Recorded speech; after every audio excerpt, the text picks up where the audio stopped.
There's no place in America quite like Carhenge on the outskirts of Alliance, Nebraska, where we'll visit with Kevin Howard. I'm your host, Tom Wilmer. Come along and join us.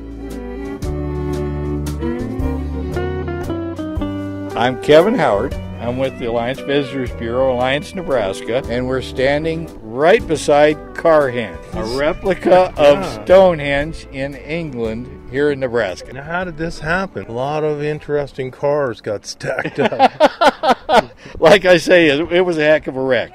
Jim Reinders, the artist for Carhenge, spent time in England and just loved Stonehenge. So he took the measurements and the placements of Stonehenge and came down here on a family reunion, and about 30 of his family got together and erected Carhenge in the same shape as Stonehenge. This was Jim's dad. Jim's dad had farmed this. It was a wheat field. Did you ask Dad about this? Dad had passed away, so he did it as a memorial. I read something about that. Yeah, and that's what they did. It was about 5 years after his dad passed away. He said it took a lot of blood, sweat, and beers to put this all together. Probably some heavy equipment. Couple cranes. Yeah.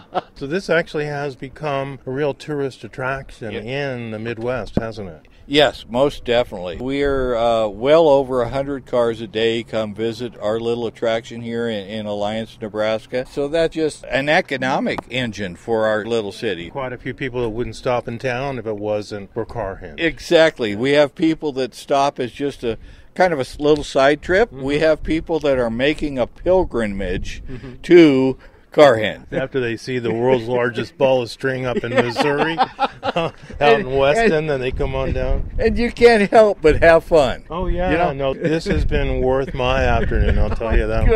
Good. I'm glad you came. Tell us real briefly about town. If I went into town, what would I do? We have a town that has been recreated out of old buildings in Alliance. We have a great art center. We have our museum, which is the Night Museum in Alliance. It tells about the sand hills and the settlement of the sand hill area in Nebraska. When you say Night Museum? K-N-I-G-H-T. Oh, okay. You had to come in after sunset. Named for a lady that gave a lot of money to have it built. All right. We also have the Salos Military Museum, which honors our soldiers that have come from Alliance. We also have our Veteran Cemetery, a National Veteran Cemetery, and then just great people.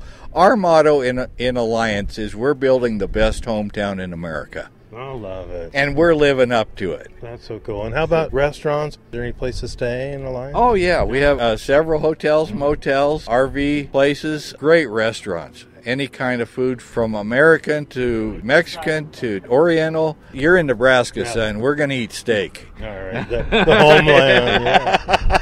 So if somebody's coming cross country, how far off of 80? We're just about an hour and a half north of Interstate 80. We're right on the way to the Black Hills of South Dakota. Perfect. And so we do get a lot of people that are traveling to and from Black Hills. And I bet Sturgis. Sturgis is big here. Yeah. Huge. We get a lot of motorcycles here.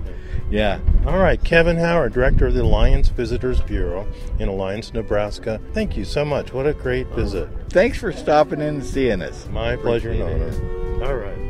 I'm Tom Wilmer reporting from Carhenge in Nebraska.